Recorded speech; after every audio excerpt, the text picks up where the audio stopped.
Et bonjour, on est donc le jeudi 14 mars, il est 12h31. Je serai avec vous jusqu'à 14h avec différents invités, dont Malika Godi, donc, qui est conseillère numérique, qui va nous parler des formations à destination des entrepreneurs. Une formation qui est 100% financée, donc en lien avec la CCI IG de Guadeloupe. Donc bienvenue sur le plateau, on reviendra avec vous sur ce sujet. Avec Macabre Célia, on parlera de la rencontre et du concours Caraïbes Handidanse, donc elle est administratrice fédérale et coordinatrice anti-Guyane des danses inclusives. On verra avec Nathalie Jacobi-Coali, donc notre chroniqueuse, dans sa chronique C'est à vous maître, on parlera de l'adoption aujourd'hui. Et aujourd'hui, c'est la journée mondiale du rein au CHU de la Guadeloupe. Et on aura le plaisir de recevoir donc Nadège Montout, qui est infirmière en unité d'hémodialyse, ainsi que le docteur Befanoto Kadou Kaza, donc qui est néphrologue au CHU de la Guadeloupe. Ça, c'est pour nos invités. Pour les titres de l'actualité, on va revenir sur la visite ministérielle donc, de la déléguée aux Outre-mer, donc, qui est en visite parmi nous, qui a pu échanger avec Guy Losbar. Donc on verra les différents sujets qu'ils ont pu évoquer. Il sera aussi question de biodiversité avec ce projet pour la biodiversité Best Life. Donc c'est un programme européen qui permet de soutenir des projets autour de la restauration de cette biodiversité. Il sera aussi question de la 4e édition du concours Talent d'ici qui s'est déroulé sur Carrefour d'Estreland, et on aura donc l'occasion de voir cette édition qui a été remportée par Louisor Lascari. Et on reviendra aussi sur le relais autour du monde, donc, qui est passé par la ville de Sainte-Anne. Donc une course de relais virtuel qui se déroule dans le cadre des Jeux Olympiques. Voilà pour l'actualité. Et on va démarrer donc avec la visite ministérielle donc, qui a eu lieu, qui est en cours justement en Guadeloupe. Elle a pu visiter différents élus et notamment Guy Losbar. Elle a été reçue pour parler de différents sujets, notamment le plan de mandature, le logement avec les difficultés d'accéder à la propriété. Il était aussi de parler des résolutions du congrès des élus, la question de l'eau, différents sujets qui ont été abordés. Olivier Moradel était parmi eux, on voit ce reportage. Avec le président Losbar, on a pu échanger sur de nombreux sujets qui tiennent à cœur du président du département et puis de son assemblée départementale et qui sont importantes pour la Guadeloupe. Peut-être revenir sur deux d'entre eux, Monsieur le Président. Le Président m'a entretenu de la situation du CHU, donc un nouveau CHU qui va être mis en service en septembre avec des investissements colossaux qui ont été faits par l'État, 600 millions d'euros.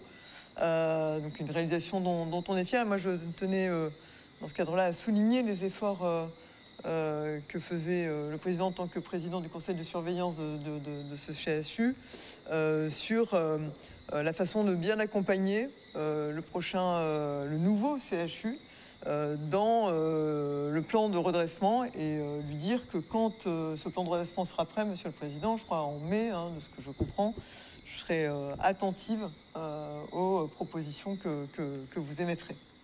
Et puis dans les différents sujets qui ont été évoqués, il y a aussi la question du logement, qui a été un point important évoqué par le président Losbar, avec une attention particulière portée à l'accession à la propriété, comment on peut faire en sorte que les Guadeloupéens puissent devenir plus facilement propriétaires de leur logement. C'est une ambition portée par le gouvernement au niveau national. Et dans le cadre du projet de loi qui sera présenté par mon collègue Guillaume Casbarian, le ministre du Logement, fera particulièrement attention à ce dispositif d'accession à la propriété en direction des ultramarins et des Guadeloupéens. Nous avons évoqué donc les problèmes d'eau, puisqu'on sait que c'est très important pour le pays, pour la Guadeloupe.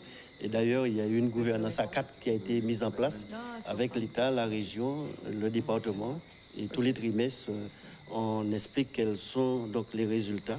Et là, j'ai abordé cette question aussi avec Madame la ministre pour que nous puissions accélérer donc les procédures, puisqu'on a eu des exemples où nous avons vu que c'est les problèmes de canalisation et comment faire en sorte que des sujets qui doivent être réglés en 12 mois, 18 mois, qu'on puisse accélérer les procédures et les faire en 6 mois pour améliorer la satisfaction donc, des Guadeloupéens concernant ce problème. Il y a un certain nombre de travaux qui ont été faits à la fois sur la gouvernance du syndicat des eaux et puis, comme l'a dit M. Lezbar, pour identifier les fuites. On produit beaucoup d'eau et puis on en perd, donc il faut arrêter de perdre cette eau. Et donc pour ça, un certain nombre de travaux seront réalisés. Voilà, et donc cette visite se poursuit aujourd'hui, notamment avec les acteurs économiques et notamment une rencontre avec le port maritime pour aller après en Martinique. On va parler du Best Life, donc ce sont des projets autour de la biodiversité. C'est un programme européen qui permet de subventionner des projets en lien avec la restauration de la biodiversité, notamment pour les territoires ultramarins. Et Solène Fèvre était parmi eux pour nous faire un rapport de ces différentes interventions. Le programme Best Life 2030, c'est un programme européen de subvention et d'accompagnement technique aux porteurs de projets qui ont des projets de conservation et ou de restauration de la biodiversité et d'utilisation durable de ce qu'on appelle les services écosystémiques et qui sont destinés aux porteurs de projets dans les RUP, donc dans les territoires ultramarins et les PTOM européens. En fait, on a lancé notre atlas de la biodiversité communale qui est fait par notre prestataire Biotop. Et par rapport à cet atlas, il y a plusieurs enjeux qui sont revenus, dont un enjeu, on va dire, de rupture des continuités écologiques. L'objectif, ça va être de restaurer des habitats et on va s'axer sur l'enjeu principal de la commune, c'est la restauration des habitats forestiers et donc de la sous-trame forestière sur le territoire. Ça va comprendre donc des améliorations pour la trame verte et la trame noire, parce qu'on a du coup tout un tas d'espèces qui se déplacent par cette trame forestière et qui sont rattachées donc à la trame verte et à la trame noire. Notre projet vise plus particulièrement à travailler à la restauration écologique de l'embouchure de la rivière de Vieux-Fort. C'est un site emblématique pour Marie-Galante qui conforte son attractivité, qui est très fragile. On a constaté l'arrêt de l'interface terre-mer et les mangroves, la mangrove est en train d'être attaquée actuellement, elle est sérieusement menacée. Donc le projet vise à solliciter l'accompagnement de Best Life pour mettre en œuvre toutes les actions nécessaires pour rétablir cette continuité et puis aussi lutter contre les espèces exotiques envahissantes qu'on a relevées sur le site. Et puis bien entendu, protéger les espèces, que ce soit la faune et la flore. On aura 4 appels à projets, donc entre 2023 et 2030. Le premier qui a été lancé là en octobre 2023, un second qui sera probablement lancé dernier trimestre de cette année, 2024. Et après, ça va suivre 2026 et 2027. On se lance un peu dans l'inconnu. Mais bon, on a quand même des partenaires institutionnels qui sont aussi spécialisés dans certaines, qui pourront nous accompagner aussi dans certaines actions bien précises. Donc oui, c'est un enjeu régional, donc on se lance dedans et on espère pouvoir avoir la subvention pour pouvoir lancer le projet et pourquoi pas être pilote et démarrer pour d'autres communes. Voilà, préserver la nature, c'est très important, notamment en Guadeloupe. On va revenir sur l'actualité et pouvoir enchaîner avec notre première invitée. Mais avant ça, une petite information importante. On vous fait gagner des places pour un concert qui aura lieu ce soir au Ciné-Théâtre du Lamentin. Donc Valérie Trébord qui est donc sur scène avec Guy Cétravis et Jean-Michel Rotin. Donc vous pouvez appeler sur le standard de Canal 10 au 96 10 10 pour gagner vos places. Donc n'hésitez pas, c'est les premiers servis qui ont les places. Donc voilà. On va enchaîner donc avec Malika Godi, donc qui est conseillère numérique à la CCI IG de Guadeloupe et qui va nous parler de formation, notamment dans le digital. Bonjour, bienvenue. Bonjour. Alors, c'est vrai que c'est très à la mode maintenant, le digital. En quoi c'est important pour les entreprises justement d'assurer cette transition vers le digital, le numérique pour leur activité? Alors, le digital est devenu aujourd'hui incontournable, hein. On ne peut plus du tout faire l'impasse et j'ai même envie de dire que c'est obligatoire maintenant puisque ça commence dès la création d'entreprise. Maintenant, pour pouvoir créer son entreprise ou faire des modifications, ça se passe en ligne. Pour pouvoir payer ses impôts, ça se passe en ligne. Tout ce qui concerne la vie de l'entreprise pratiquement se passe en ligne. Et puis le digital, se mettre au digital, c'est vraiment avoir un avantage concurrentiel puisque le fait en fait de la transition digitale, en fait on utilise beaucoup ce mot, mais c'est tout simplement le fait de pouvoir transformer les tâches à faible valeur ajoutée grâce au digital. Donc transformer les tâches à faible valeur ajoutée. Donc grâce au digital, on peut avoir des automatisations. Et puis bien sûr, il n'y a plus de frontières aujourd'hui grâce au numérique.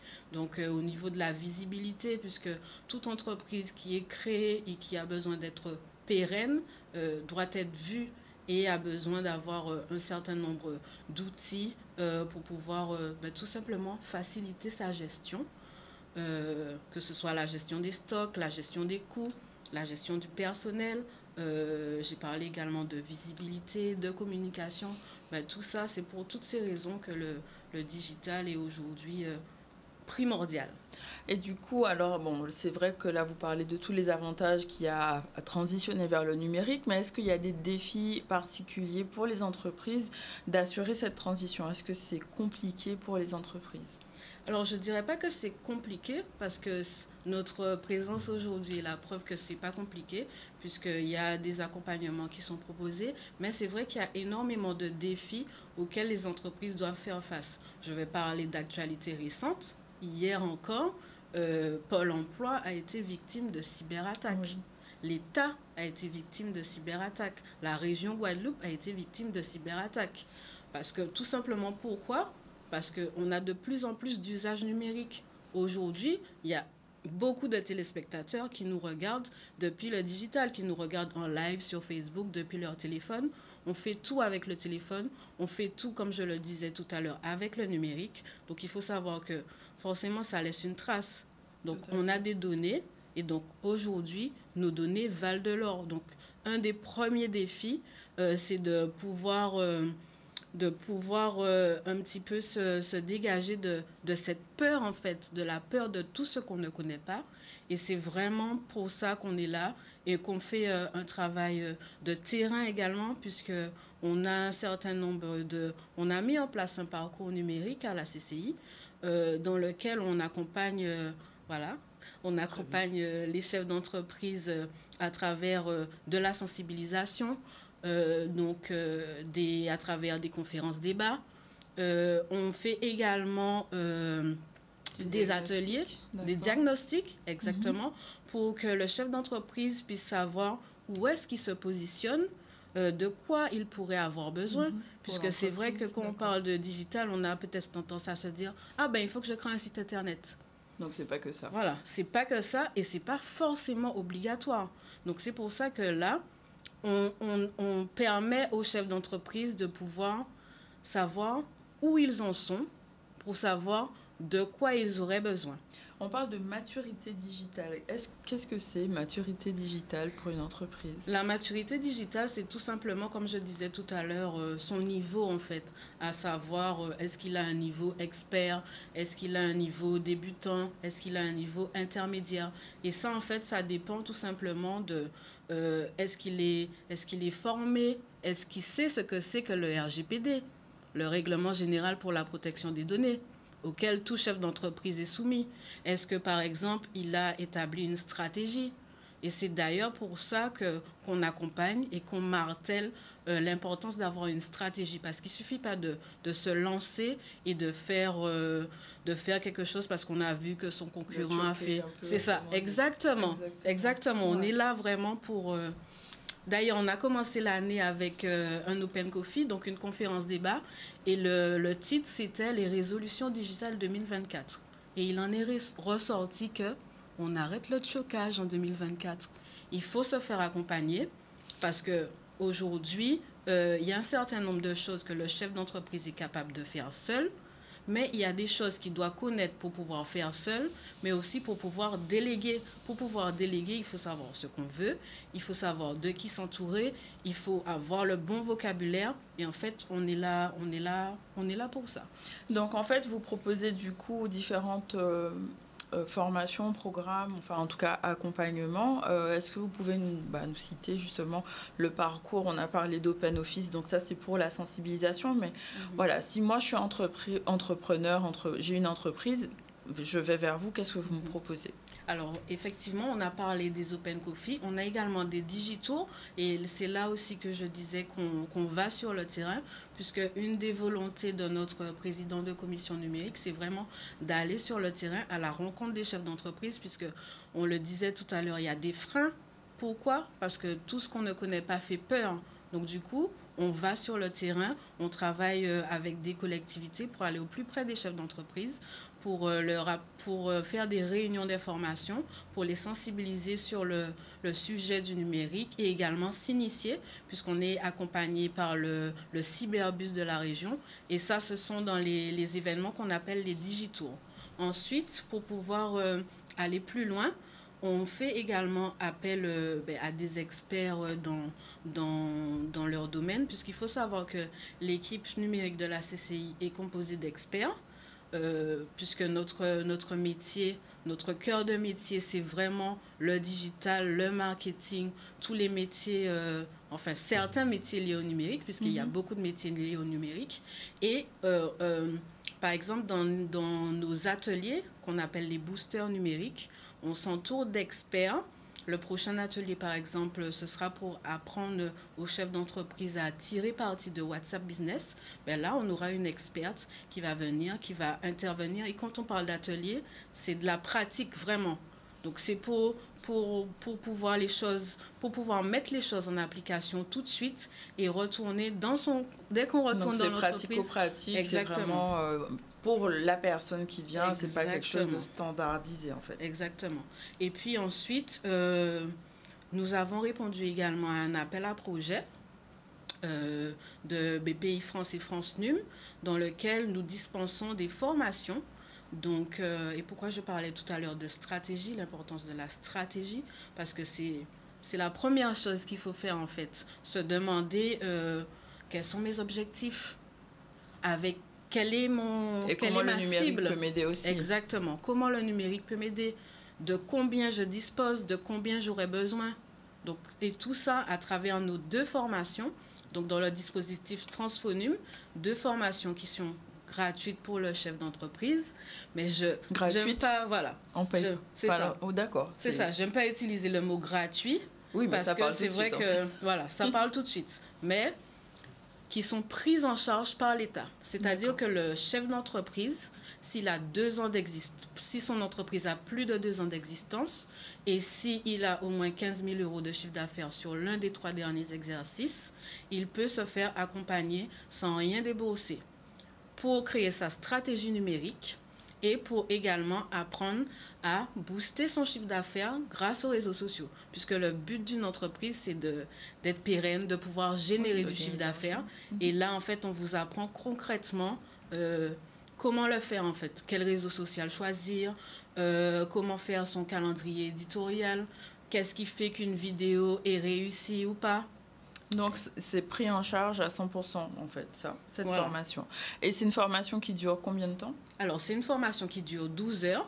Donc, par exemple, ce matin, nous étions en formation. Là, c'est la pause du midi.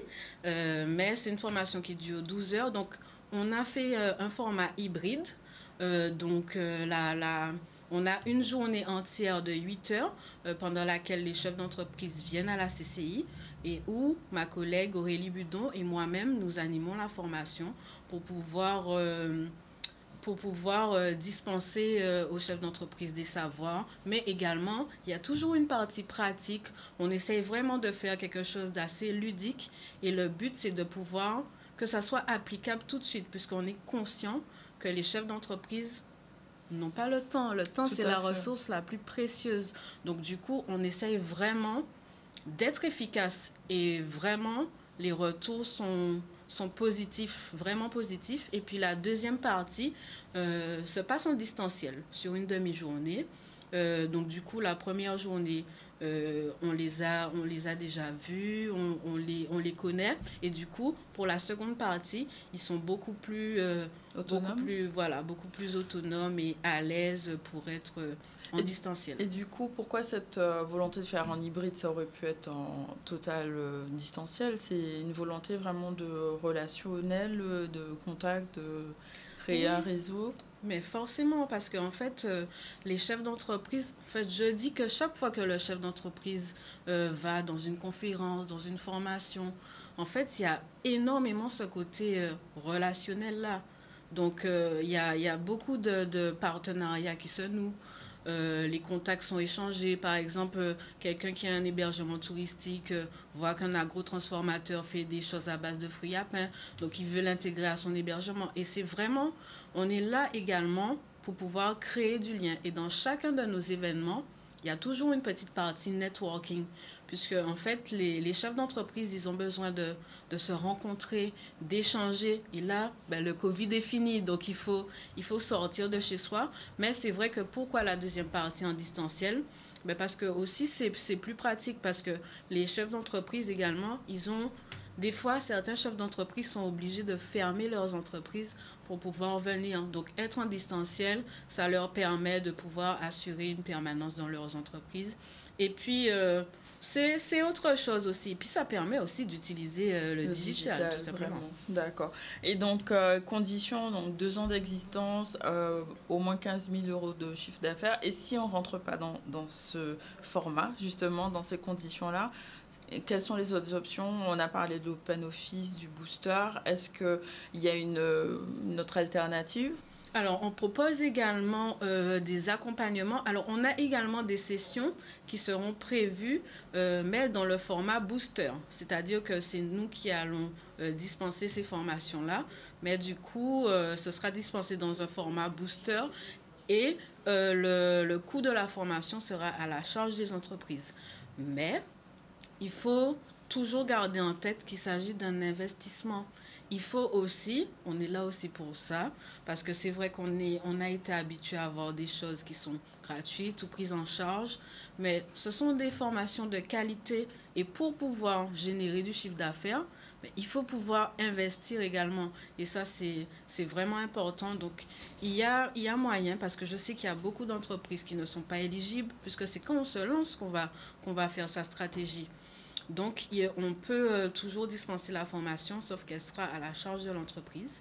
Et puis, ça me permet d'ajouter également que pour pouvoir aller plus loin après tout ça, on propose également des accompagnements en face à face. C'est-à-dire que pour pouvoir, une fois que les personnes savent comment mettre en place, il y a certaines personnes qui ont besoin d'avoir un suivi. Là, on est là pour pouvoir dispenser ce suivi-là.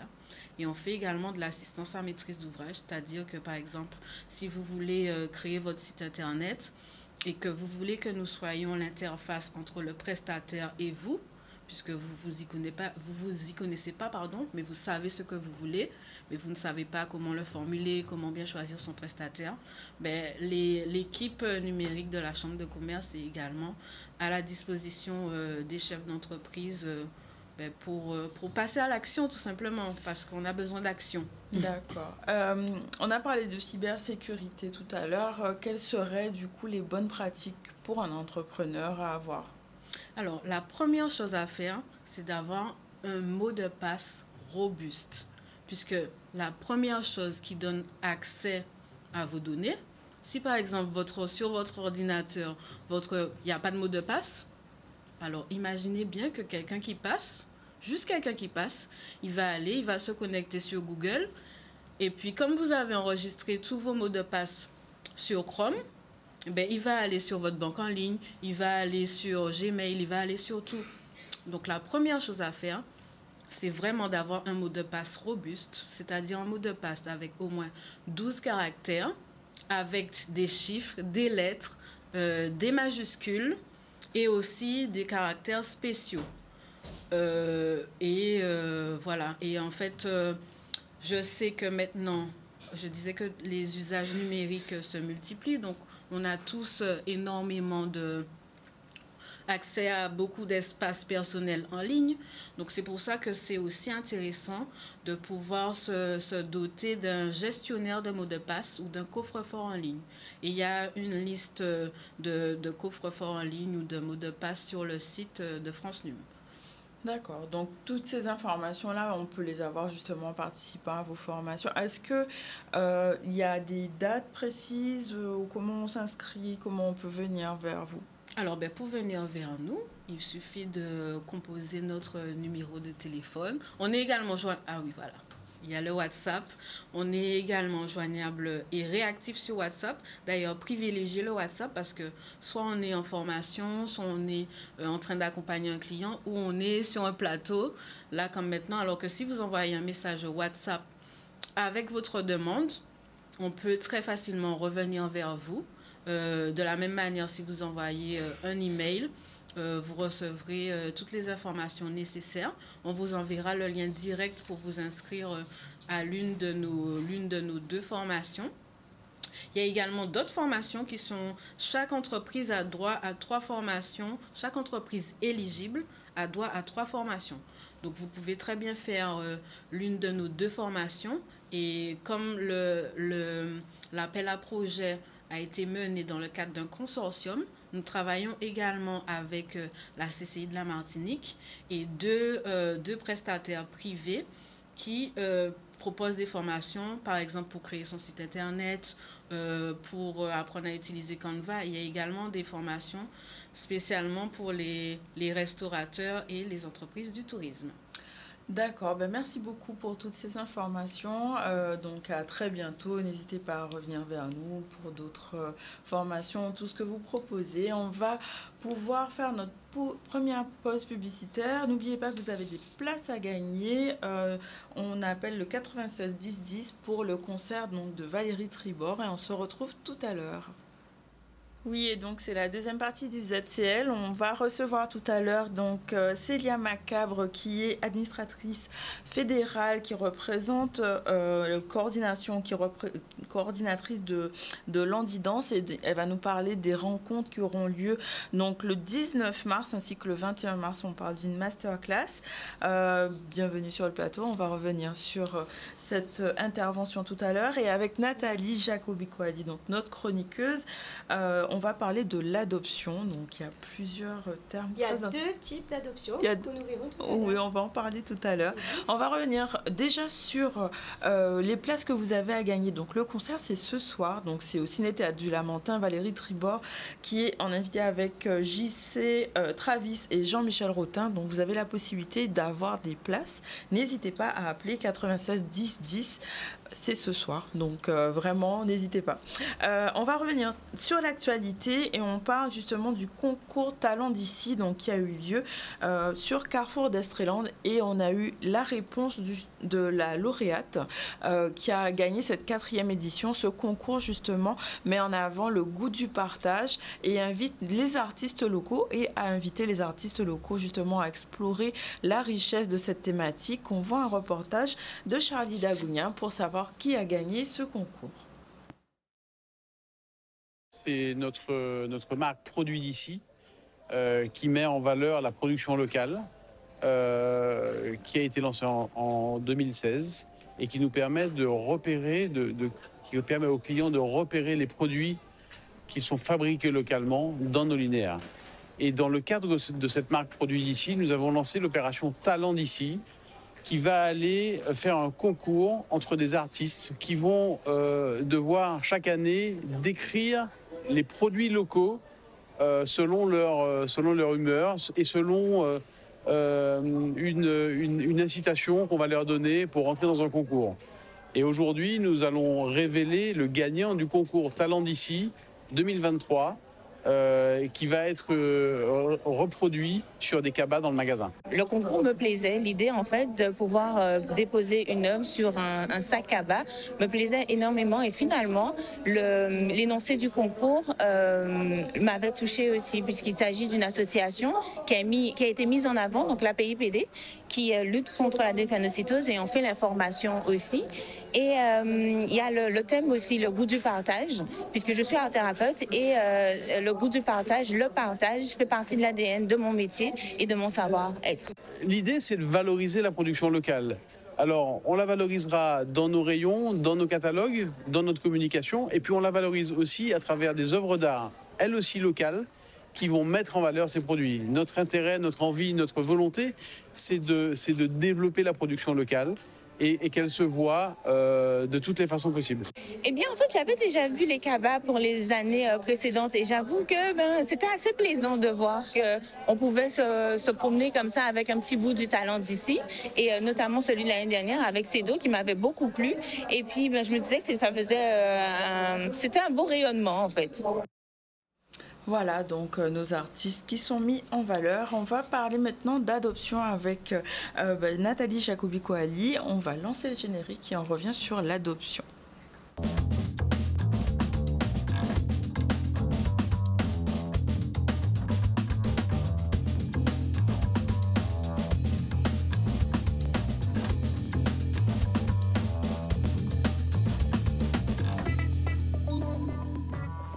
Alors, c'est à vous, maître. On va parler de l'adoption. Oui, tout à fait. Alors déjà, qu'est-ce que l'adoption ? Donc, l'adoption est la rencontre entre un enfant et un ou deux parents qui souhaitent former une famille. Donc, il existe deux types d'adoption, l'adoption simple et l'adoption plénière. Alors, quelle est la différence justement entre ces deux types d'adoption ? D'accord. Alors, l'adoption simple crée un nouveau lien de filiation entre l'adoptant et l'adopté, mais elle ne supprime pas le lien de filiation entre l'adopté et sa famille d'origine. Tandis que l'adoption plénière, quant à elle, substitue un nouveau lien de filiation au lien de filiation existant entre l'adopté et sa famille d'origine, qui est donc supprimé. Sauf dans le cas où on adopte l'enfant de son conjoint. Donc la différence, c'est que l'adoption simple, ça n'annule pas l'ancien lien de filiation. Ça veut dire quoi ? Que l'adopté pourra toujours prétendre à des droits de succession par rapport à sa famille d'origine, parce que ça ne supprime pas le lien, tandis que pour l'adoption plénière, ça supprime ce lien, on substitue un nouveau lien de filiation à l'ancien. Et justement, est-ce qu'il y a des conditions qui orientent vers telle ou telle adoption pour l'adoptant ? Alors déjà, il y a des conditions pour adopter.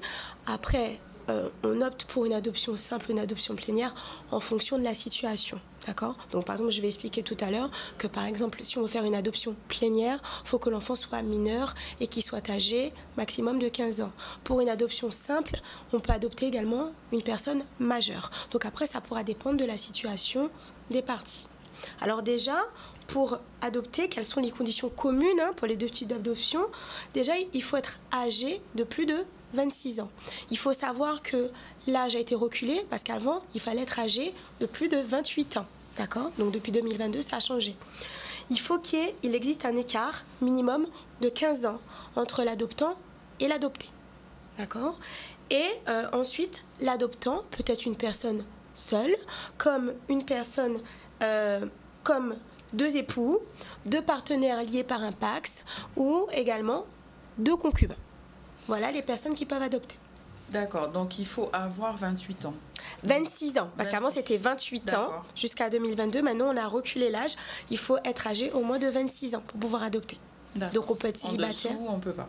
Non. Okay. Non, pas pour le moment en tout cas. La loi n'a pas encore changé pour ce point.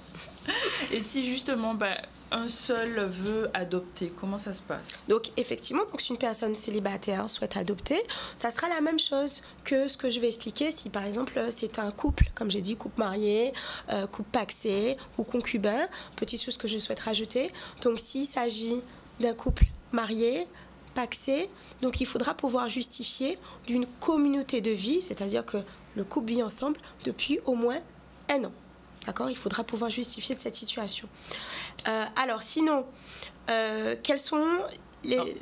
Pour une adoption plénière, justement, c'est quelle est les conditions? D'accord. Donc, concernant une adoption plénière, donc il faut que la personne qu'on souhaite adopter soit au moins âgée de 13 ans. D'accord? Maximum, il faut qu'elle soit âgée de 15 ans, sauf tempérament. Ensuite, il faut qu'elle soit accueillie au foyer des adoptants depuis au moins 6 mois. Et si l'adopté est âgé de 13 ans, il faut qu'il donne son consentement. Voilà pour les conditions concernant l'adoption plénière. Donc il faut qu'il soit accueilli dans un foyer. Il faut qu'il soit accueilli dans le foyer où on souhaite l'adopter depuis au moins 6 mois pour pouvoir faire cette demande. Faire cette demande d'adoption plénière. Ok. Et donc pour une adoption simple, quelles sont les conditions qui doivent être remplies par l'adopté? Alors là, dans ce cas de figure, il n'y a pas de condition d'âge.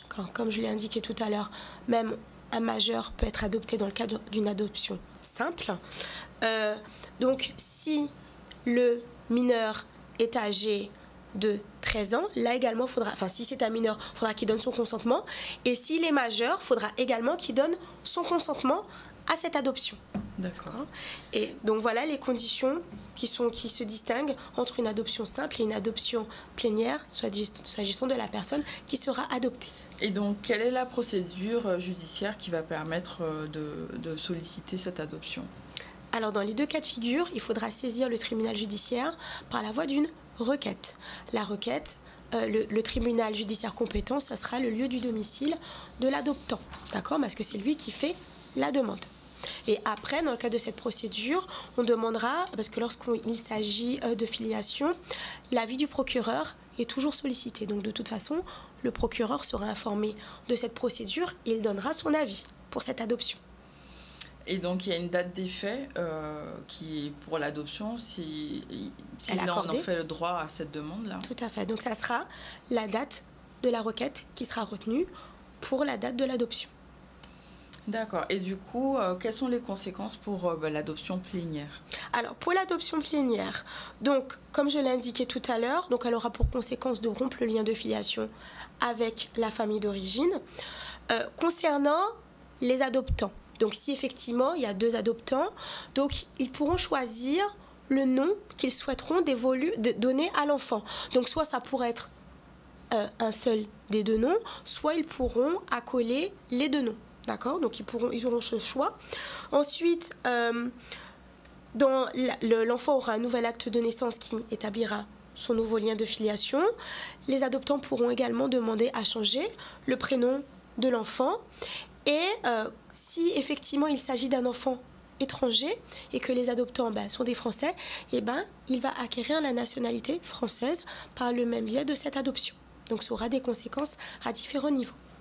D'accord, donc nouveau nom, nouveau prénom possible. Oui, parce qu'effectivement, vu que le lien de filiation change, donc forcément, il va avoir le nom des personnes qui vont l'adopter ou de la personne qui l'adopte. S'il n'y a qu'une seule personne, la question du nom ne se pose pas vu qu'il portera le nom de la personne qui va l'adopter. Mais s'ils sont 2, il faudra déterminer quel nom, si c'est un seul ou si c'est les 2 noms qui sont accolés. D'accord ? En matière d'adoption simple, quelles sont les conséquences du coup? Alors là, concernant l'adoption simple, donc comme je l'ai indiqué, là, il n'y a pas de rupture avec le lien de filiation. Pourquoi? Parce que l'enfant qui sera adopté va conserver des liens avec sa famille d'origine, donc il pourra prétendre à la succession concernant sa famille d'origine. Donc voilà par rapport au lien de filiation.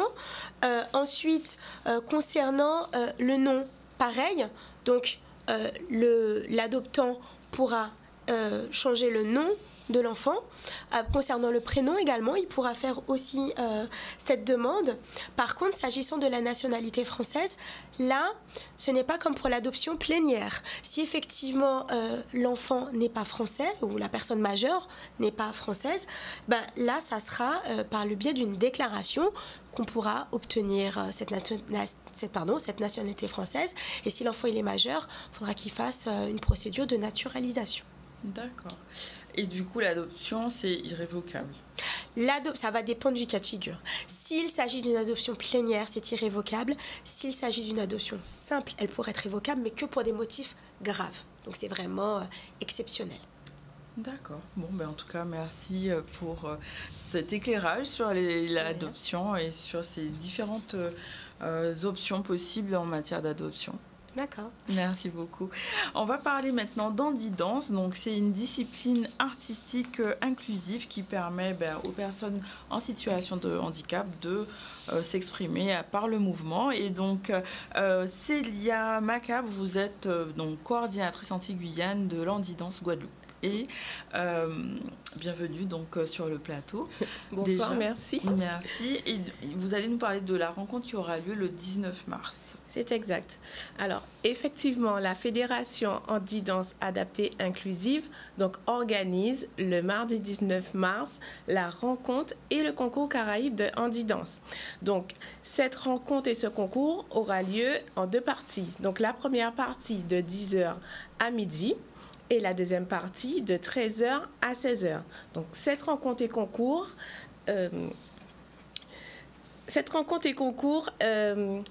réunit toutes les personnes en situation de handicap qui sont des danseurs en situation de handicap afin de participer à cette rencontre et à ce concours Handi-Danse. Voilà. Donc là, c'est pas la première fois justement qu'a lieu ce type de rencontre. 4e édition Un petit peu plus. Alors, depuis 2017, nous organisons cette rencontre et ce concours sur le territoire guadeloupéen. D'accord.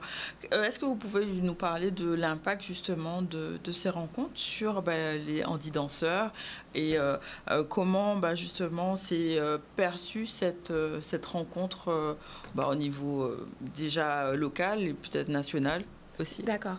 Alors, par exemple, l'an dernier, nous avons organisé la rencontre et le concours national de handi-danse en Guadeloupe. Donc, nous avons eu des danseurs, des handi-danseurs métropolitains qui sont venus en Guadeloupe.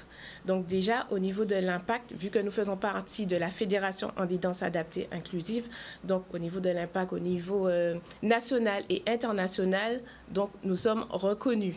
Donc, sur le territoire guadeloupéen, effectivement, donc au niveau des danseurs, là aussi, c'est exactement la même chose. Par exemple, le groupe de danse, les danseurs qui ont obtenu le prix coup de cœur de Madame Cécile Avio, qui est d'ailleurs la fondatrice de cette pratique, qui s'excuse, qui est en formation actuellement sur le territoire. Donc, les handi-danseurs qui gagnent le coup de cœur de Madame Cécile Avio, donc, sont amenés à nous représenter sur le plan national. Donc, c'est déjà un bel impact, une belle visibilité pour les handi-danseurs de la Guadeloupe et aussi au niveau national. Ça concerne combien de personnes? Combien de personnes participent à cette rencontre? Alors, en termes de danseurs, nous avons près de 150 danseurs. D'accord. Et en termes de spectateurs, nous avons environ 400 danseurs. Voilà. D'accord. Pardon, 400 spectateurs. Donc, du coup, qu'est-ce qui rend cet événement vraiment unique et essentiel justement pour promouvoir le fait d'être inclusif dans la danse? Alors, tout d'abord, cet événement est mis en place, en fait, afin de sensibiliser les personnes valides du milieu artistique au handicap, mais aussi permet aux personnes en situation de handicap donc, d'être inclus dans le milieu artistique, le monde culturel. Voilà. Est-ce qu'il y a des critères justement de sélection ou bien c'est ouvert à tous? Comment ça se passe justement cette rencontre? Alors pas du tout, nous n'avons pas de critères. Cet événement est vraiment organisé pour tous les danseurs en situation de handicap, que ce soit la non-voyance, les personnes atteintes de déficience intellectuelle, les personnes atteintes d'autisme, de handicap physique, handicap moteur, vraiment, polyhandicap, voilà. Tout type de 4 à 99 ans, dès qu'on peut danser. Dès qu'on peut danser, voilà. On peut participer. Alors, vous m'avez parlé de la formation d'handi-danse, professeur d'handi-danse. Comment, alors du coup, il y a une formation qui se déroule actuellement, c'est ça? Oui, c'est ça. Donc, effectivement, il y a une formation qui se déroule actuellement sur le territoire. Donc, actuellement, nous formons des professionnels du médico-social. Nous pouvons aussi former des professionnels dans le milieu hospitalier de la petite enfance. Donc, c'est le degré 1. Donc, ces personnes sont initiateur au niveau de l'atelier Handi-Danse. Voilà. Nous avons aussi des formations pour les professeurs de danse et pour les animateurs de danse. Donc, c'est le niveau animateur Handi-Danse. Voilà. D'accord. Du coup, ça permet à la fois le personnel, je veux dire, qui est au plus proche des personnes en situation de handicap, d'utiliser cet outil comme moyen d'expression? Exactement. Hormis le fait que ça soit un moyen d'expression pour les personnes en situation de handicap, donc cette méthode permet aux personnes en situation de handicap donc de s'exprimer effectivement, et même au niveau du personnel médico-social, de répondre à un besoin et de répondre aux projets personnalisés des personnes en situation de handicap qui ont besoin, par exemple, de socialisation et de s'exprimer. Quelquefois, ces personnes sont un peu renfermées et ne peuvent pas s'exprimer. Et à travers cette danse, on développe la communication. Il y a vraiment de belles évolutions au niveau des personnes en situation de handicap. Au niveau personnel, je veux dire, au quotidien, les gens se sentent mieux quand ils dansent et quand ils participent à ce type d'atelier. Exactement, exactement. Et donc, il y a une masterclass qui est proposée le 21 mars, donc après la rencontre. Oui. Est-ce que vous pouvez nous parler justement de cette masterclass? Oui. Donc, effectivement, la masterclass, elle aura lieu avec Madame Cécile Lavieux, comme je disais, la fondatrice de cette pratique de danse. Donc, elle aura lieu toujours au Hall des Sports Laura Flessel à Petit-Bourg. Donc, de 9h30 à 12h, première partie. Et deuxième partie de 13h30 à plusieurs de 13h30 à 15h. Donc, là aussi, nous accueillons sur plusieurs tranches horaires des personnes en situation de handicap. Donc, la première tranche horaire de 9h30 à 10h30, les personnes non-voyantes. Ensuite, de 10h30 à midi, les personnes déficientes intellectuelles, les personnes atteintes d'autisme. Et l'après-midi, nous accueillons les personnes ayant une déficience physique et aussi les personnes atteintes de polyhandicap. Donc, ça veut dire que les personnes qui n'ont jamais fait d'handidance peuvent venir là, tout à fait, sans avoir participé à la rencontre, sans avoir participé au concours, etc. Ils peuvent venir dans cette masterclass pour découvrir. Exactement. D'ailleurs, pour participer à la rencontre et au concours handidance, même les personnes qui sont inscrites dans des cours de danse et qui ont créé des chorégraphies avec leur professeur de danse ou les chorégraphes peuvent y participer. C'est encore vraiment possible de s'inscrire? Oui. Même au dernier moment, on peut venir, enfin, au dernier moment, j'entends, mais sans avoir tout suivi, d'avoir fait de parcours, de cours vraiment, si l'envie d'expression est réelle. Ils peuvent participer parce que c'est un événement qui est vraiment valorisant pour la personne en situation de handicap. Donc, cet événement est vraiment ouvert, hein. Il est vraiment ouvert, donc j'invite tout le monde, d'ailleurs toute la population, à venir y participer et même regarder ce magnifique spectacle. Donc le spectacle et la rencontre, donc c'est 19 mars au Palais des Sports Laura Flessel, donc tarif très petit, à 10 €. Gratuit. C'est gratuit. C'est gratuit. Donc, vraiment l'occasion d'aller soutenir cette rencontre et d'être vraiment aux côtés de personnes qui en ont besoin et besoin de leur soutien et de notre soutien, et la masterclass qui est gratuite. Donc là, jeudi, à partir de 9h30, vous avez toutes les informations. Si on veut un numéro de téléphone, comment on peut vous joindre?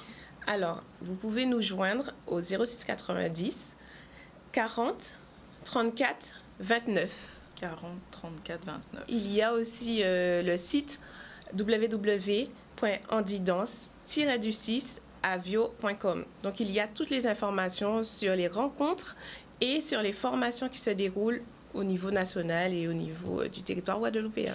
La prochaine formation aura lieu en novembre. En Guadeloupe. Ok. Oui. Donc, on dispense aussi des formations en distanciel. En distanciel. Oui. Tout est moderne maintenant. Oui. Donc, super. En tout cas, merci d'être venu sur le plateau. Et merci à vous. Beaucoup de réussite pour cet événement. Merci beaucoup. On va faire notre deuxième pause publicitaire. On revient tout à l'heure. On va parler de la Journée mondiale du rein au CHU de la Guadeloupe. À tout à l'heure. Et bonjour, nous sommes de retour sur le troisième plateau. Il est 13h31, troisième plateau du ZCL.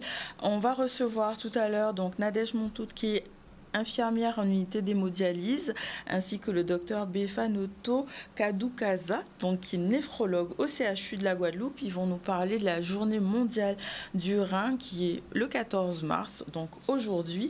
Mais d'abord, on va revenir sur l'information et justement sur le relais autour du monde. Et la ville de Sainte-Anne a pu participer à une course virtuelle dans le cadre des Jeux Olympiques. On voit un reportage de Solène Fèvre. C'est un événement de promotion des Jeux Olympiques sur la Guadeloupe. Donc c'est une opération qui s'appelle le relais autour du monde. L'idée, il y a 24 fuseaux horaires sur la planète. Donc on est actuellement en Guadeloupe et on a reçu le relais de la part de l'Uruguay sur le fuseau horaire précédent. Et pendant 1 heure, on fait des animations sur la plage, donc avec toute personne qui souhaite venir, animation aquatique, capoeira, de la danse, etc. Et l'idée, c'est de valoriser le sport à travers les Jeux Olympiques et Paralympiques. Étant donné que la ville de Sainte-Anne a envoyé ce message aux seniors, et à ce moment-là, je me suis précipitée pour venir m'inscrire et pour exercer les efforts que nous faisons en ce moment. Nous sommes retenus comme terre de jeu.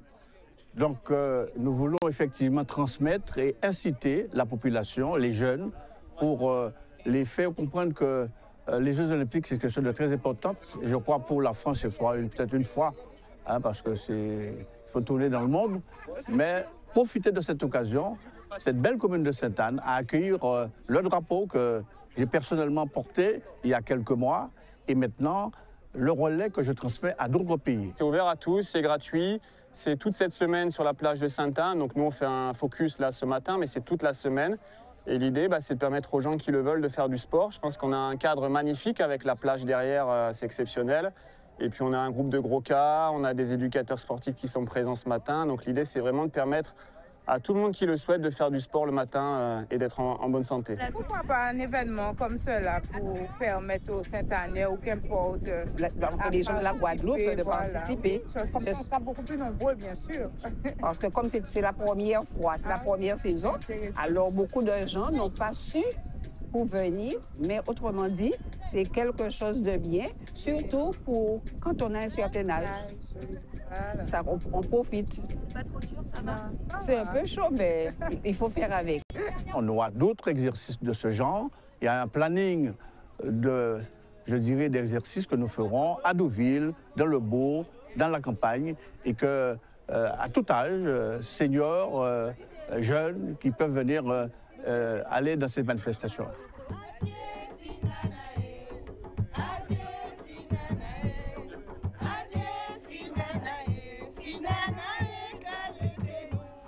Et donc on va parler sport et santé justement en lien avec la journée mondiale du rein qui a lieu aujourd'hui donc au CHU.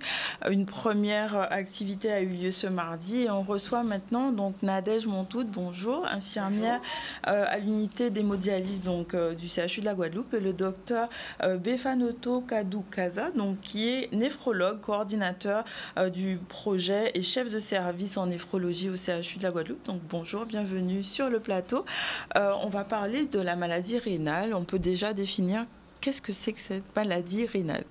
On peut définir. Mais la maladie rénale, il faut savoir que c'est d'abord qu'est-ce qu'un rein. Donc il faut savoir qu'on en a deux. Oui. On a deux reins qui sont des part et d'autre de notre colonne vertébrale dans notre dos, mais c'est vraiment à l'intérieur, on ne les touche pas. Donc il faut savoir que généralement dans notre jargon on dit j'ai mal au rein. En fait, c'est la colonne vertébrale ou le bassin qui fait mal, c'est l'os. On ne touche jamais les reins. Et les reins, ils servent à filtrer notre sang. C'est un peu la voirie de notre organisme. Donc, il faut savoir que les cellules, quand elles fonctionnent comme nous fonctionnons dans la nature. Elles produisent des déchets. Et les déchets se retrouvent dans le sang. Et le sang passe au niveau des reins. Et les reins jouent le rôle de les filtrer, d'enlever les déchets. Et ça soit à travers les urines. Donc les urines sont composées d'un excédent d'eau et des déchets toxiques pour l'organisme. Donc quand les reins ne fonctionnent pas, donc comment on le sait? On ne va jamais sentir jusqu'à ce que le rein soit totalement détérioré. Voilà. Et donc il faut faire des tests sanguin et urinaire pour pouvoir le savoir. C'est-à-dire qu'on va aller doser certains déchets comme la créatinine que le rein est censé éliminer tous les jours. Si jamais la créatinine monte dans le sang, en ce moment, ça interpelle que les reins ne fonctionnent pas. Et après, on peut aussi aller dans les urines, doser les protéines, le sang ou les globules blancs qui ne sont pas des déchets toxiques, qui ne sont pas censés se retrouver dans les urines. S'ils se retrouvent dans les urines, ça veut dire que les reins, le filtre a un problème. Donc c'est comme ça qu'on sait. D'accord, donc c'est ça la difficulté principale, c'est de pouvoir dépister en fait ces maladies puisque c'est à bas bruit, d'après ce que je comprends, et que ça se diagnostique en fait suivant un bilan sanguin. C'est ça, c'est un silent killer, c'est-à-dire que vous ne sentez rien vraiment du tout, il n'y a pas de manifestation clinique des symptômes comme j'ai mal quelque part, non.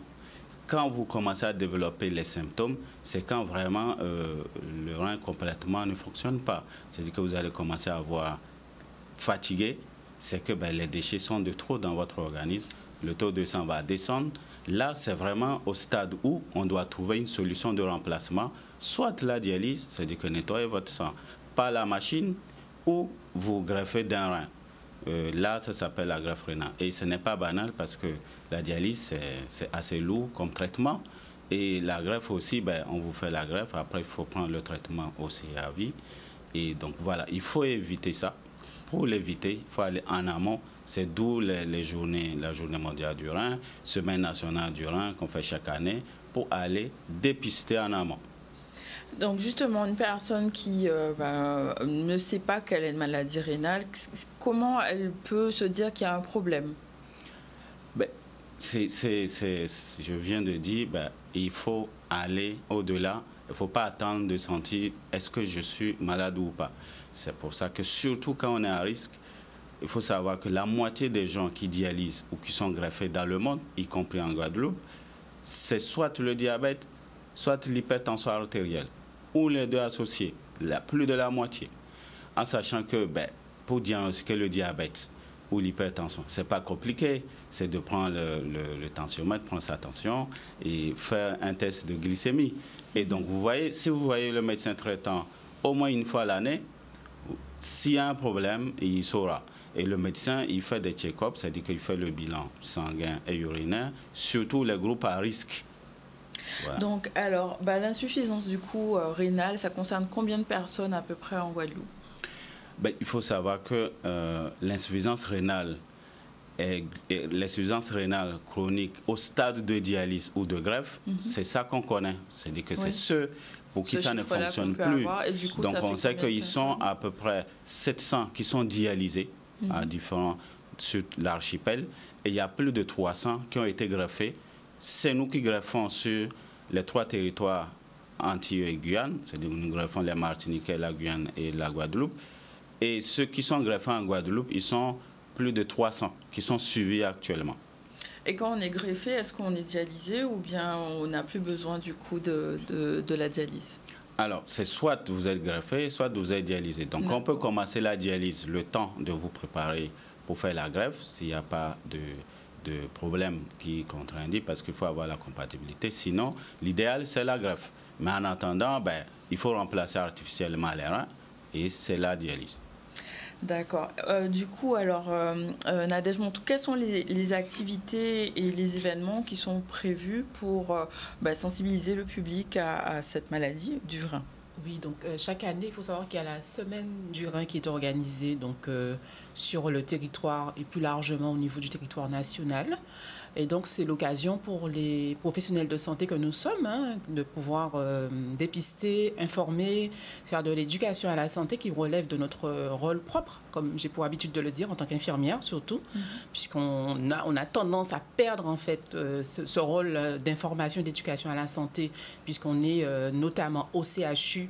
On a à prendre en charge des cas relativement lourds, donc nous n'avons pas forcément ce temps à consacrer à l'éducation à la santé. Donc on profite de ce type de journée et de ce type d'événements pour pouvoir justement remettre l'éducation à la santé au goût du jour. Et nous avons prévu donc au CHU de Guadeloupe 2 activités dans le cadre de la semaine du rein. Donc il y a eu la journée porte ouverte donc, qui s'est déroulée mardi dernier au niveau du hall d'accueil du CHU. Et demain, on a prévu une activité sportive, toujours pour sensibiliser la population, donc à la pratique d'activités sportives, à l'éducation, donc l'hygiène de vie d'une manière générale. Donc, on a prévu l'activité sportive au CHU demain matin, demain vendredi 15 mars à 8h30, et qui sera encadrée par un éducateur sportif, donc un professionnel du sport. Justement, par rapport à la journée de mardi, quelles sont les questions que la plupart des gens qui viennent à ce type de journée se posent, ou vous posent en tout cas, en matière d'informations concernant la dialyse, par exemple, comment ça se passe? Alors, quelles sont leurs interrogations? Donc, on a réalisé essentiellement mardi du dépistage. On a proposé justement, comme le médecin l'indiquait tout à l'heure, les 2 facteurs de risque pour l'insuffisance rénale, donc c'est le diabète et l'hypertension. Donc, on a proposé du dépistage du diabète et de l'hypertension. Donc, on a fait des contrôles. Et c'est vrai que le public que nous avons reçu nous a demandé quels étaient les facteurs de risque ainsi que les éléments qui pouvaient conduire à l'insuffisance rénale. Et on a pu justement leur proposer un test urinaire qui permet de dépister justement certains éléments pouvant alerter en cas d'insuffisance rénale. Est-ce qu'il y a des réticences encore jusqu'à présent, vous pouvez répondre l'un comme l'autre, à la dialyse? Est-ce que la dialyse fait peur encore? Oui, la dialyse fait peur, de part quand même, et on sait que avant que j'ai discuté avec les gens qui sont dialysés bien avant, ils disent que ils ont honte de dire quand même qu'ils vont à la dialyse. Donc parfois ils disent qu'ils vont à la plage. Donc la maladie reste un tabou. Alors que s'il y a et ça fait que, et il faut vous dire que chaque semaine, nous dans le service, puisque nous sommes le service de référence et surtout l'archipel, pour faire des diagnostics de maladies rénales et de les traiter pour prévenir, pour qu'ils ne dégradent pas jusqu'au stade de dialyse. Mais on reçoit chaque semaine des gens qui ne se connaissaient pas et on les amène aux urgences. Et quand on fait le bilan, on trouve que les reins ne fonctionnent pas totalement, qu'il faut les dialyser. Et on n'a pas mieux. Il y en a, même quand ils sont jeunes, 50 ans, ils sortent, ils refusent. Parfois, ils pleurent. Donc, on en a qui sortent. Et donc, on est même en train de réfléchir pour travailler avec les sociologues, pour travailler avec les psychologues et localement, parce que il faut comprendre quand même la psychologie localement pour pouvoir convaincre les gens à accepter quand même le traitement quand même, parce que quand on fait la dialyse, on peut mener une vie proche de la normale. Et vraiment, on peut avoir une qualité de vie, et quand on fait la greffe, pareil. Donc, vous voyez. D'où l'intérêt, pour compléter ce que le médecin disait, d'où l'intérêt de ce type d'action de sensibilisation, puisqu'il nous arrive également d'expliquer, voire même de simuler les séances de dialyse pendant la journée de sensibilisation, ce qui permet aux personnes qui viennent de voir comment cela s'organise et de palper du doigt la prise en charge qui est proposée aux patients dialysés. Et surtout, on explique que les technologies ont évolué, donc nous avons les outils nécessaires pour pouvoir leur proposer une prise en charge qui correspond à la réalité d'aujourd'hui. D'accord. Est-ce qu'il y a des défis particuliers justement par rapport au CHU de la Guadeloupe, enfin de notre état, on va dire, sanitaire ici, pour les patients dialysés et pour vos pratiques? Les défis, c'est déjà, et comme on dit, innover, améliorer, puisque à chaque fois, c'est d'améliorer leur qualité de prise en charge, et ça fait qu'eux-mêmes, ils vont mieux se porter.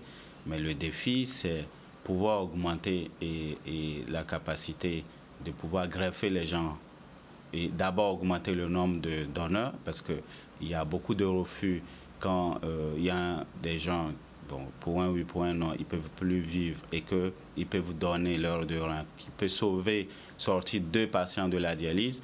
Il y a beaucoup de refus, il y a plus de 30%. Par rapport aux dons d'organes. Voilà, et donc on sait que un malade qui est inscrit sur la liste d'attente, c'est un malade sur 5 qui espère se faire greffer dans l'année. Donc du coup, le défi reste de taille, en ce sens-là. Et donc, et puis le défi, c'est pas de dialyser les gens. Notre défi, c'est vraiment et de prévenir pour diminuer le nombre de gens qui en auront besoin. Et donc, du coup, c'est l'objectif aussi de dépistage, de la prévention, parce qu'il faut savoir que les territoires, l'archipel, comme la Martinique, comme la Guyane, l'Outre-mer, a le double de la prévalence de la maladie rénale. C'est-à-dire que nous, quand en France c'est 5 sur 100 personnes qu'on peut estimer qui sont malades de rein, mais pas encore dialysées, sur le territoire, sur l'archipel, c'est 11 sur 100. Donc voilà, on a ce défi-là. Donc c'est d'ailleurs pour ça qu'on mène l'information, pour que les gens à risque se connaissent et qu'ils puissent quand même aller voir les médecins traitants, que régulièrement ils se contrôlent. Si on découvre tôt, on peut ralentir, on peut empêcher qu'ils arrivent en dialyse ou on peut ralentir. Pas des traitements spécifiques et qu'on a toute cette capacité-là de poser des diagnostics histologiques, vraiment aller loin et donner des traitements spécifiques. Donc la prévention est vraiment très importante, d'où cette journée de demain pour sensibiliser aussi à l'intérêt du sport. Le lien sport-santé est vraiment du coup très important. Tout à fait. Donc, cela fait partie des conseils hygiéno-diététiques que nous prodiguons, hein, nous en tant que soignants, quand nous prenons en charge les patients, notamment en matière d'éducation thérapeutique. Hein. Et là, on a justement prévu de leur montrer, enfin de donner l'exemple en quelque part en tant que soignant, parce qu'on a invité nos collègues du CHU à participer à la manifestation, tout comme l'année dernière. Cette activité a connu, on va dire, un succès auprès de nos collègues. Donc, l'activité, en tout cas l'animation, est ouverte aux soignants, aux patients, ainsi qu'au grand public. Donc, c'est vraiment une séance d'éducation très, très large. Donc, rendez-vous donc 8h30, ça va durer combien de 8h30 au niveau du hall d'accueil du CHU. Donc, c'est une séance d'activité classique qui dure en moyenne 1h à 1h30. Et donc, voilà, il y aura un professionnel donc, du sport qui va encadrer donc, l'activité et nous serons là en tant que soignants pour pouvoir renseigner éventuellement le public qui viendra et qui nous posera, notamment les patients, hein, bien entendu, qui voudra savoir si, ils peuvent pratiquer, qui voudront savoir s'ils peuvent pratiquer ou pas. Une personne dialysée peut faire du sport? Oui, bien sûr, bien sûr. Il y a l'activité sportive adaptée qui se développe aujourd'hui et même en séance de dialyse, nous pouvons proposer des activités sportives aux patients. Pendant la séance? Tout à fait. Ah, intéressant. Oui. Du coup, ce serait quel type d'activité Des activités, par exemple, qu'ils peuvent faire avec les jambes, voilà, qui ne sont pas forcément sollicitées pendant la séance, ou des appareils qui sont dédiés voilà, à leur situation. D'accord. Vous avez parlé d'éducation thérapeutique, justement, on a parlé sport. L'alimentation aussi est importante. L'alimentation, bien entendu. On a eu justement la présence mardi de la diététicienne qui prodigue des conseils en matière d'hygiène alimentaire. Et c'est vrai que c'est un point très important quand il s'agit de prendre en charge des maladies cardiovasculaires. D'autant plus qu'on a parlé que c'était le diabète qui était une des principales sources qui conduisait justement à ce type de maladie. Du coup, l'importance de l'alimentation est vraiment très importante, j'imagine.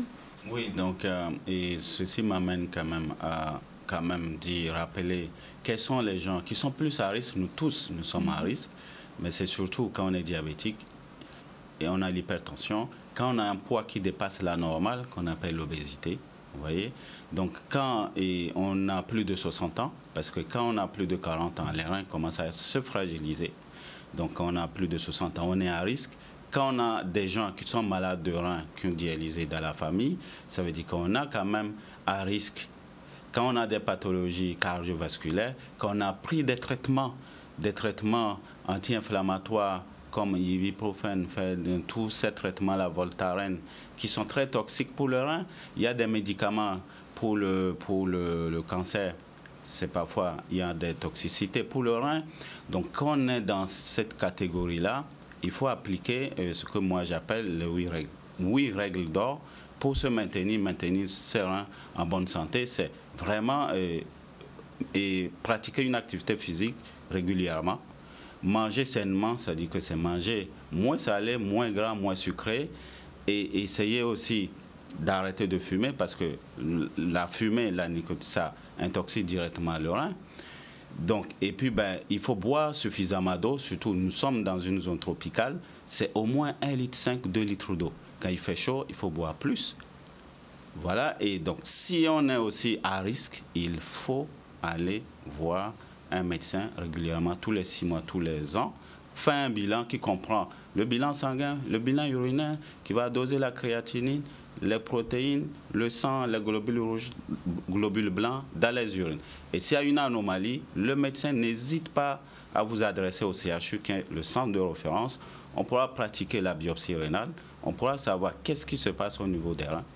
Quand on est vraiment en amont, on peut vous donner un traitement pour ralentir votre maladie, pour éviter la dialyse. D'accord, en tout cas merci pour toutes ces informations et ça donne vraiment l'importance de prendre soin de soi et vraiment d'avoir un suivi comme il faut auprès de professionnels. Merci d'être venu sur le plateau. On va finir cette émission. Je vous rappelle que vous avez toujours des places à gagner pour le concert de Valérie Tribord qui a lieu ce soir au Ciné-Théâtre, donc qui sera avec JC Travis et Jean-Michel Rotin. Je ne sais pas si toutes les places ont été... Pas encore. Donc vous avez l'occasion de pouvoir appeler le 96 10 10 pour pouvoir récupérer vos places pour ce soir. Voilà pour aujourd'hui. Donc nous avons reçu Malika Godi, donc conseillère numérique à la CCI. Elle nous a parlé des formations pour les entrepreneurs, justement pour passer au digital, pour avoir cette transition numérique, des formations vous pouvez contacter, donc vous avez les contacts ici, téléphone, WhatsApp, à privilégier. On a vu avec Nathalie Jacobi-Coali, donc notre chroniqueuse, c'est à vous maître, qui nous a parlé de l'adoption et des différents types d'adoption, donc simple et plénière. Avec Célia Macabre, on a parlé de l'Andidance et de cette rencontre qui aura lieu le 19 mars, ainsi que la masterclass qui aura lieu le 21 mars, donc Petit Bourg, au Palais des Sports Laura Flessel, et c'est gratuit les deux dates. Avec donc Nadège Montout, infirmière à l'unité d'hémodialyse, et le docteur Befanoto Kadoukaza. Donc on a parlé de la journée mondiale du rein au CHU, donc rendez-vous demain vendredi 15 à 8h30 pour l'initiation à l'activité sportive. Donc vraiment n'hésitez pas à y aller. Au niveau de l'information, on a parlé de la visite ministérielle donc qui a eu lieu, qui est en cours toujours, et donc de cet échange avec Guy Losbar, donc qui est attentive aux propositions des élus. On a parlé aussi du projet pour la biodiversité, donc Best Life 2030, des projets donc européens qui permettent de subventionner des projets qui vont soutenir et restaurer notre biodiversité. Il était question du concours de talents d'ici, donc 4e édition, donc avec Laurence Louisor Lascari, donc qui a remporté ce concours qui a eu lieu à Carrefour d'Estreland, et avec la course relais virtuelle, on a parlé sport justement à Sainte-Anne, la ville de Sainte-Anne qui a participé à cette course dans le cadre des Jeux Olympiques. Voilà pour aujourd'hui, donc il est 13h54, on va terminer notre émission. Ah oui, merci pour le rappel. Rentrez, soit-il rentré, il est déjà rentré. C'est La parole à Pays-là, donc à l'Espoupa les Créoles, donc extrait de l'ouvrage de Marie-Noël Rocoq et Moïse Benjamin. Est-ce qu'on a un focus aussi ? Yes, focus spécial Zoom, donc Kylian Mbappé, donc footballeur international français qui joue au poste d'attaquant au PSG, enfin jusqu'à maintenant. Il est considéré comme l'un des meilleurs joueurs du monde, reconnu pour la qualité des dribbles et son efficacité, sa vitesse exceptionnelle. Il a fait ses débuts en 2017 à l'âge de 18 ans. Lors de la Coupe du Monde de 2018, il devient le deuxième plus jeune joueur après Pelé à inscrire un doublé en phase finale. Kylian Mbappé est parmi les sportifs les plus médiatiques, le plus suivis sur les réseaux sociaux, et également l'un des joueurs les mieux rémunérés au monde. Donc ça, c'était le focus du jour. Voilà pour aujourd'hui. Donc je vous souhaite un bon appétit si vous n'avez pas encore déjeuné. À la réalisation, c'était Jordan, et on se retrouve demain dans le ZCL.